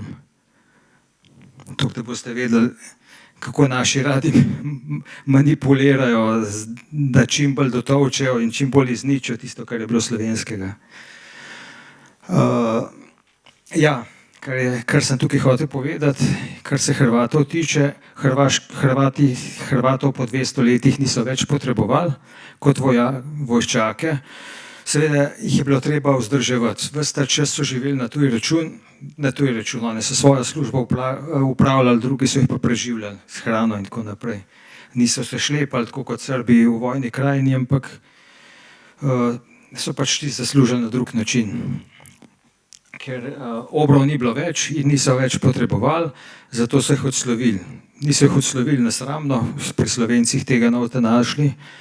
Ponudili so jim delo, da se naselijo in da začnejo kmetovati. To seveda nomadom je bilo počasti. Tega niso nikoli sprejeli, nekateri so. Verjetno eden od teh prednikov je bil tudi moj, ali pa je po kakšni drugi plati prišlo do tega priimka, ampak gotovo gre za eno od teh stvari, velika večina, ne. Se je pa preselila v Liko in Krbovo. Kje je to? Točno na drugi strani meje Karantanije. Se pravi, znotraj Karantanije niso smeli biti, lahko so bili pa na drugi strani meje, so se tukaj usidrali in prevzeli oblast, pač tiste par lokalnih veljakov so potovkali in se zavladali. In ta oblast se je začela širiti. Potem pa, ko je Panonija bila samostojna, je salzburška oblast, nadškofija, želela tudi na to območje, ki pa prej ni bilo pokristjanjeno, širiti svojo oblast pod izgovorom širjenja krščanstva. Zato, da bi zadostili širjenju krščanstva, tem izgovoru, so nagovorili Cirila in Metoda, da sta prišla pokristjanjevati oziroma uvajati krščanstvo iz drugih koncev, recimo solunskega dela, v slovenskem jeziku, medtem ko Nemci so želeli v nemščini uvajati, Salzburška cerkev v nemščini uvajati liturgijo, tukaj je šlo pa za slovenščino. Tukaj ni šlo za noben spor o tem, da bi bilo kaj spornega. Papež je potrdil, da liturgija je pravilna, jezik se lahko uporablja v slovenščini, da ne gre za nobeno herezijo, vse je bilo skladno s rimskimi pravili oziroma s papežem, vse potrjeno. Ne glede na to so Salzburžani, pač ta cerkev, rovarila do konca. Zaprli so tudi Metoda, tako da jih je celo papež z najslabšimi pridevniki obsoval Salzburško cerkev. Se pravi, ni jim šlo niti malo za kakšno cerkev, ker cerkveni nauk se je širil preko Cirila in Metoda, šlo jim je samo za oblast, pa za denar, nič drugega. In ker niso mogli drugače doseči širjenja te slovenske cerkve na tem območju, so poklicali Madžare. Zdaj, te Madžari so na tem območju uničevali cerkve in pa pobijali duhovnike, tisti, ki so uspeli pobegati, so pobegnili proti jugu in pa proti vzhodu in tam liturgijo vzhodnega obreda nadaljevali. Kaj je tukaj pomembno? Še nekako ni čist v zgodovini jasno napisanih virov, da so Salzburžani poklicali Madžare. To lahko posredno sklepamo, dejansko ni teh virov, eni pravijo obratno, eni pravijo tako, drugi drugače, ampak če pogledamo danes ta konflikt z Irakom, če je ena raketa padla na en ameriški konzulat, pa na eno ameriško bazo, pa na drugo v eni od teh arabskih držav, kdo naj bi te rakete vrgel, kdo naj bi bil za njimi. Mislim, neumno je. Dejansko Madžari, če so pobijali, uničevali slovenske cerkve, jasno, da je nekdo naročil, da naj točno njih uničijo, ne pa kaj drugega. To je prišlo iz Salzburga, ne more drugače biti, tisti, ki misle drugače, pač verjamejo Dedka Mraza. To je pa še ena druga podoba Hrvaške, spet na drugi strani, ampak Hrvati to razglašajo za združitev Hrvaške od Jadrana do Drave, do reke Drave, kar pa ni res. Tukaj vidimo kralja Tomislava, to je bil kralj Tomislav v 9. stoletju, kaj je res? V bistvu bizantinski viri govorijo o knezu Tomislavu, ne o kralju. In je bizantinskim virom, ne glede na to, da so bili veliki lumpi, bistveno bolj zavarjeti kot pa kakšnim Hrvatom, ker Hrvati so v 17. in 18. stoletju toliko zgodovinskih listin ponaredili, kot jih verjetno ni nihče. In s tem dokazovali oblast in lastništvo in poveličevali. Verjetno je kdo od vas gledal tudi tiste hrvaške serije o Tomislavu in gor in dol, ko ti zgledaš vse skupaj veličastno, dejansko pa tega sploh ni bilo. Kaj pa je bilo res? Tukaj je bila še zmer Slovenija in ta je spadala pod ogarsko oblast. Takratni ban Zvonimir Šestak, čist hrvaški priimek, je bil ban Slovenije, Panonske Slovenije, in je bil leta v 12. stoletju, 1153, mislim, da je bil kronan za hrvaškega kralja. Se pravi, nekaj kasneje je bilo pa dejansko Hrvaška že kraljevina, ker je bil zraven prisoten tudi papež iz Rima, je prišel na to kronanje. Ampak kaj to pove? Združitev Hrvaške do Drave. Dejansko je slovenski ban, lahko bi ga imenovali tudi kralj, postal kralj Hrvaške. To pomeni, da je bila Hrvaška podrejena takrat Sloveniji, ne pa obratno. Vidimo, kako Hrvati ponarejajo točno kontra v obratni smeri. Vse, še dalmatinski otoki so bili takrat čisto slovenski, ni moglo biti drugače.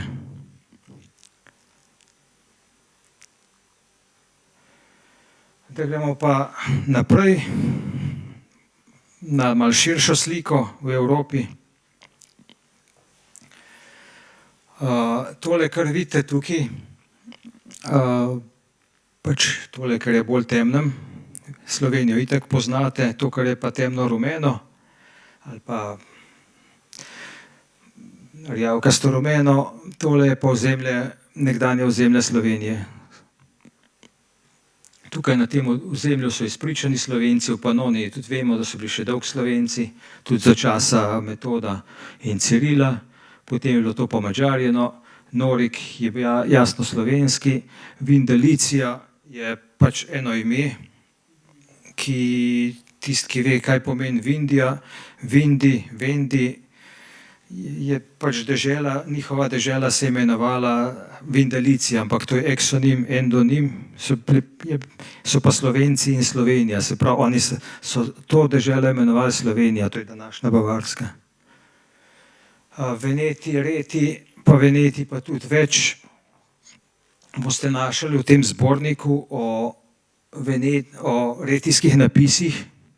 V tem retijskem napisu govori tudi en v jami izklesan napis posvečen boginji. Že takrat govori o hudiču, to je 2500 let staro, čista slovenščina, nekako na Koroško spominja, na koroško narečje. In tukaj not imate opisan tudi napis iz te jame, ki je na meji med Tirolsko in Bavarsko. In tam noter tudi omenja boginjo Ri. Ima 3. Se pravi, to ni daleč od Ra, ki poznamo recimo tega Ra. Zakaj točno Ri, ne morem reči. Pač to ime so imeli in so ga tudi uporabljali. Častilj, noter je vse razloženo. Zelo zanimivo, tole je pa 15. zbornik, ki pa govori o, lahko me pol za tole vprašati, bom povedal kakšen stavek iz tega besedila. Tole je pa 15. zbornik, ki pa omenja venetske napise, pa en keltski napis. In vse to v slovenščini. Lepo je slišati, da če ste predvolilne nagovore poslušali cel mesec, ste vse sorte slišali. To, kar sem rekel, drži. Če kaj ne drži, mi lahko kaj naredite. Če sem rekel, da je slovensko, lahko verjamete, da je 100% slovensko. Poznate, marsikdo od vas pozna tudi knjigo Veneti naši davni predniki, tam je Matej Bor tudi razložene napise, iz venetske napise. Jaz sem tudi tisto razbral, tudi po njem dešifriral, tudi v tem zborniku, ki sem kazal, je noter upisano, ni prav razložil praktično nobene stvari. Čistko primerjalno, ko primerjaš to uno, tretje, ni prav razložil. Pač tako je. Jaz sem bil malo razočaran, takrat sem verjel, da je to, kar piše noter, kar trdi, da drži, pa ne drži. Zdaj pa ne govorim to, da drži, ker jaz to rečem, ker bi rad sebe poveličeval, ampak zaradi tega, ker sem to preveril in sam sebe ne blamiram in ne govorim nekaj, kar ni res. Potem gremo pa na drugo področje. Na področje Italije. Tukaj imam zadnji zbornik, 18. zbornik, kjer so 4 etruščanski napisi noter razloženi. Če poznate Brižinske spomenike, ta etruščanski jezik iz tega predela je bolj slovenski, današnjemu Slovencu bolj razume ta jezik, kot pa Brižinske spomenike. Pa je to 1500 let starejši ta napis od Brižinskih spomenikov. Čista slovenščina, čista. In tukaj je pač par artefaktov napisanih, to je pa kip iz Peruže. Če tukaj začne se napis ta, vsi avtorji so tukaj začeli brati, čisto vsi. Pravilno se bere z ožje strani, tam se začne napis. In če greš po poteh, kot so drugi šli, če bi po istih poteh hodil, tako ne bi nič razbral, moraš pač s svojo pametjo pristopati. In ta napis tukaj govori, pri Venetih, tisti, ki ste malo študirali te napise, veste, da Veneti so poznali božanstvo belin. No, etruščani pa govorijo o Belojni, gre za isto božanstvo, božanstvo sonca, samo da je ženskega spola. In tukaj začne s imenom božanstva Belojna.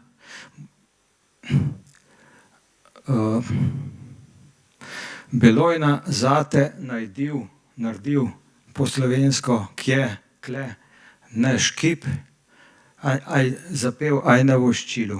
Se pravi, sem zapel aj na voščilu. Ni Brižinski spomeniki, niso to bili slovenščini. To je slučajno, ne. To je staro 2500 let. In noter so še drugi napisi, recimo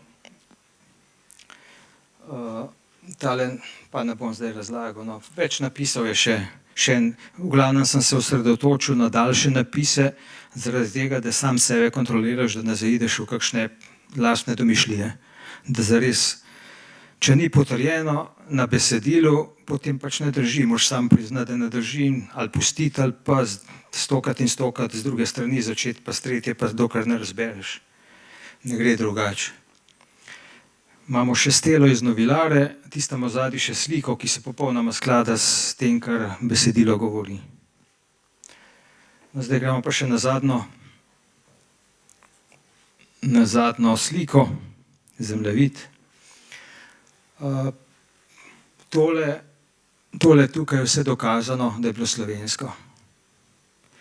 Potem imamo pa še tole, tukaj je označeno, kar pa zaenkrat ni dokazano, ampak če pogledamo bosanske banje, glejte, v Srbiji, v Bosni so vedeli za te napise, za pisma bosanskih banov, pa so bili tih, točno, kdor je normalen, kdor je jezikoslovec, točno ve, da je slovenščina, da ni srbščina, tih so bili.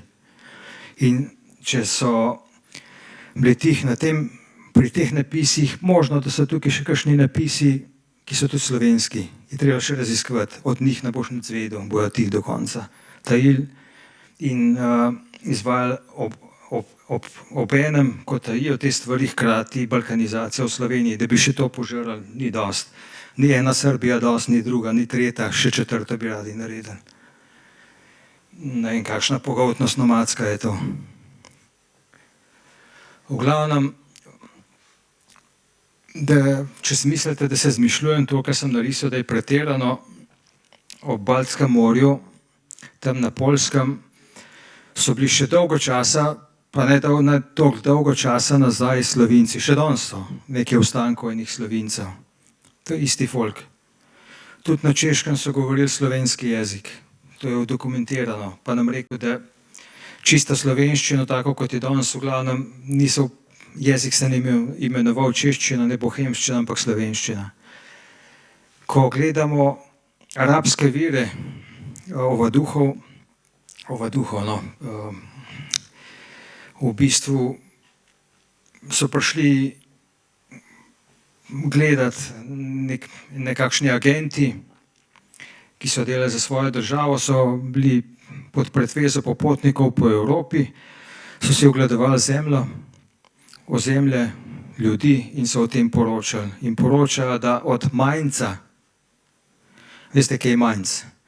Nemčiji, čist pri nizozemski meji, proti vzhodu, da je vse slovensko. Slovansko ni moglo biti, ker Slovani so nastali šele v 19. stoletju, ime Slovani. Sorodna ljudstva so lahko bila s podobnim jezikom, ampak sami Slovani pred 19. stoletjem jih ni bilo.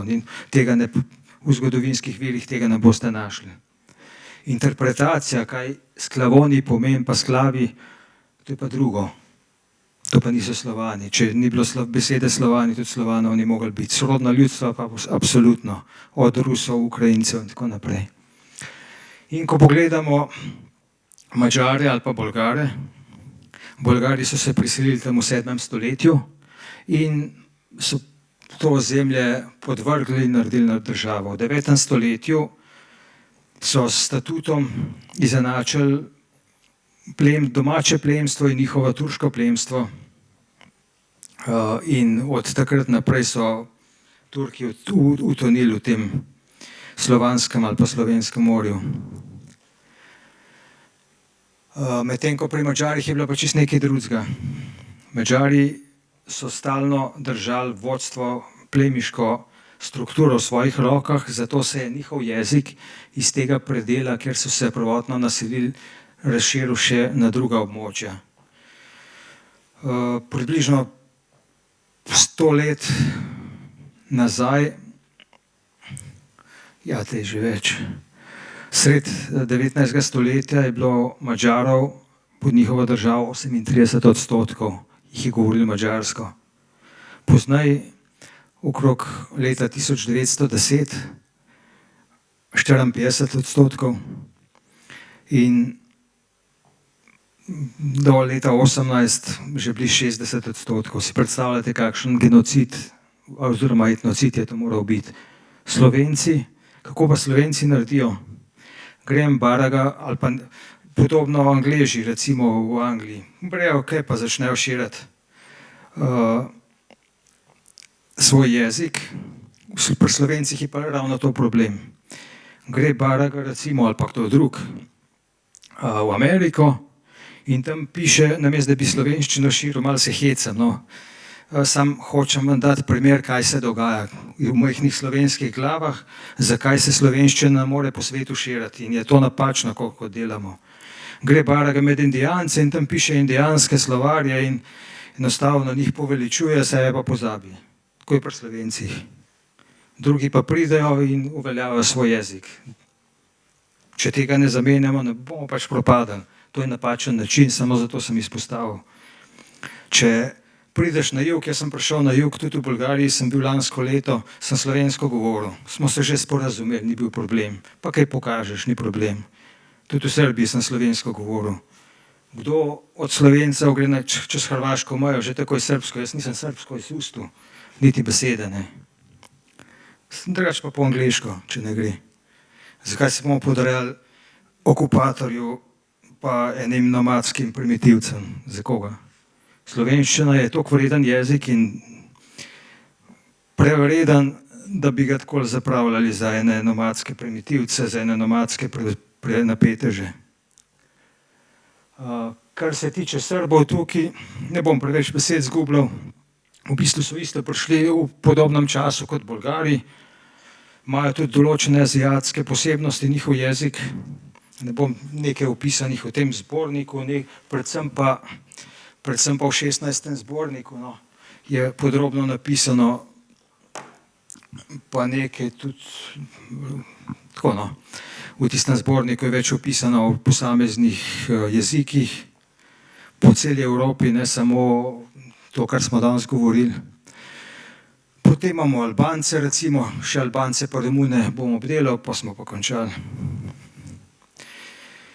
Albanci naj bi bili tisti, ki jih je Marija Terezija ustvarila z 2 jezikov, ki se med sabo sploh takrat v času ustvarjanja Albancev niso razumeli en drugega. To je pač bila interes Marije Terezije, da boste razumeli, kaj se je dogajalo. Zato, da bi Srbom zaprla pot do morja, je enostavno tukaj Albance ustvarila. Začela albanske besede, organizirala vse skupaj, da se je to v nacijo stvorilo, pa niti ne bi bilo potrebe, ker tam so imeli že Srbi druge načrte. Ona je pa želela Slovanom zapreti pot do morja, jih ločiti in je tukaj veliko svinjarijev naredila v tej smeri. Mogoče za koga je pa heroj. Na Koroškem mi niso zastonj spomenika postavili. Tam je poskrbela, da je bilo vse ponemčeno. Da je pod nemško, bom povedal drugače, da je pod nemško oblast prišlo sicer Južna Koroška leta 1895% slovenska. Albanski jezik je praktično nekako umetno naredil, tudi Miklošič je opazil, da je ogromno slovenskih besed še not, pa se jih potem še poznaj ven metal, pa na tak način umeten lahko ti kjerkoli jezik narediš. Ne samo enega, kjerkoli. Pa si ena pravila zmišljaš in to so naredili. Kako je z Albanci? Najstarejši albanski zapis je iz 15. stoletja, 1480 ali nekaj takega. Je zapisano noter v zborniku, pa v tem 16. zborniku, pa tudi v tem.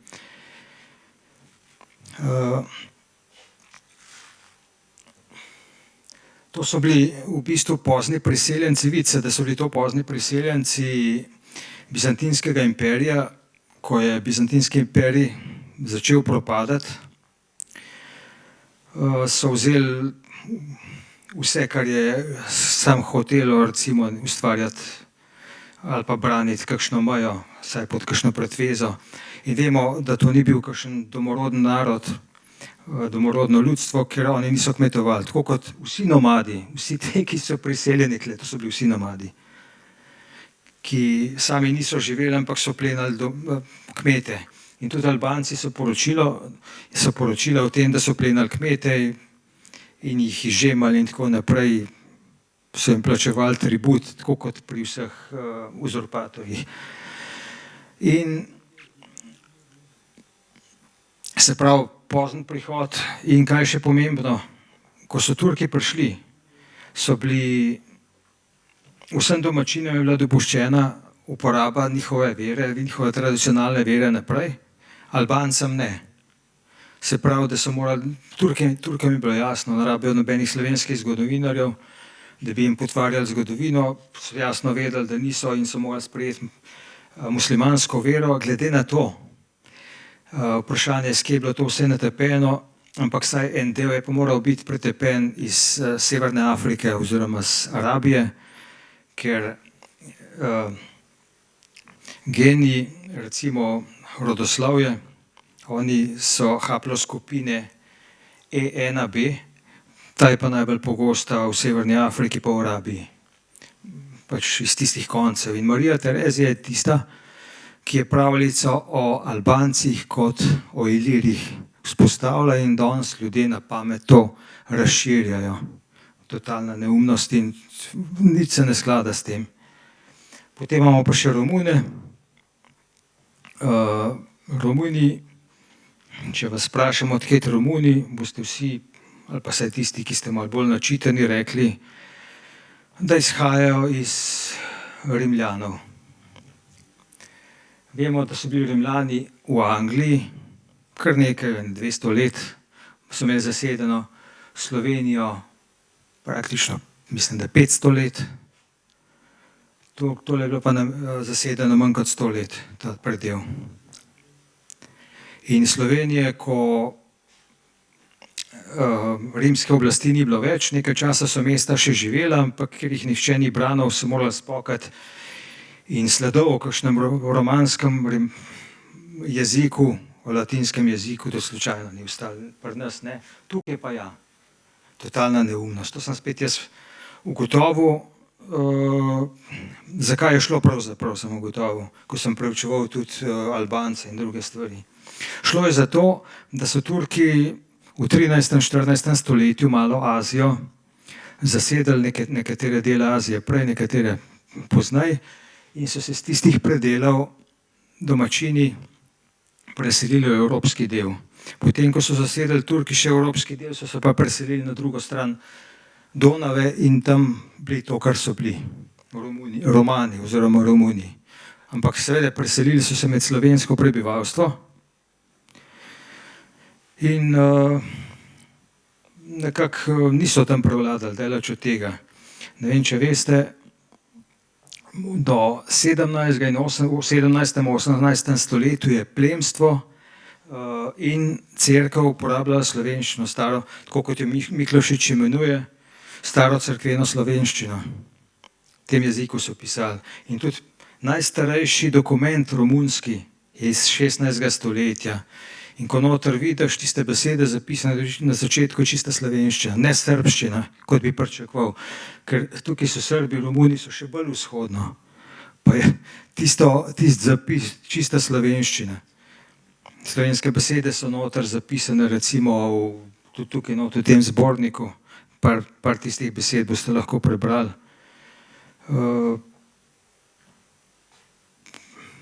Tako da nič, če bo koga zanima, lahko pol preberem, zdaj na pamet se ne spomnim, v glavnem nobenih ljejev noter, pole, recimo, ne polje, pa druge besede slovenske, tako da si presenečen, ko naletiš na ta vir in pol, če je bila tukaj slovenščina, potem je bilo lahko tudi tukaj pri Bolgariji in tudi tukaj, ko vemo, da so bili tako rekoč neki Slovani naseljeni še po Peloponezu.